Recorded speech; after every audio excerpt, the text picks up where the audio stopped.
Good day po sa lahat. Share ko po ay ang Star Gooseberry kung sa atin ay bangkiling, bagbagudot, kagindi, karmay, puras, karmay o iba.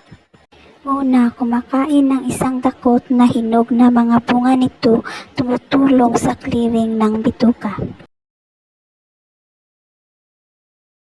Pakuluan ang mga dahon at gamitin itong tubig para sa isang paligo para kandilihin ang tigdas at bulutong.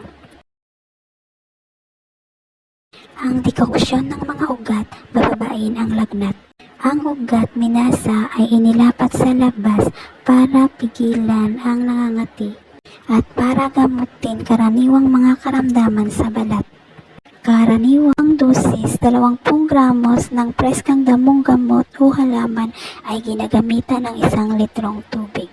Subalit, kung tuyong damong gamot ay ginamit, ang aabuti ng halamang sangkap ay dapat maging 10 gramos. Karaniwang dosis para sa matanda, 4 o 5 tasa sa isang araw. Para sa mga bata, edad 10 hanggang 15 taong gulang, 3 hanggang 4 na tasa sa isang araw. Edad 6 hanggang 9, 2 tasa sa isang araw. Edad 2 hanggang 5, 1 tasa sa isang araw. Edad 1 taong gulang, kalahating tasa sa isang araw. Mababa sa 1 taong gulang, 1/4 o kaunti pa sa 1/4 na tasa sa isang araw. Ito po ang mapakinabangang talahanayan para sa panandaliang mga sukatan. Kayo na lang pong bahalang tumingin. Maraming salamat sa panunood.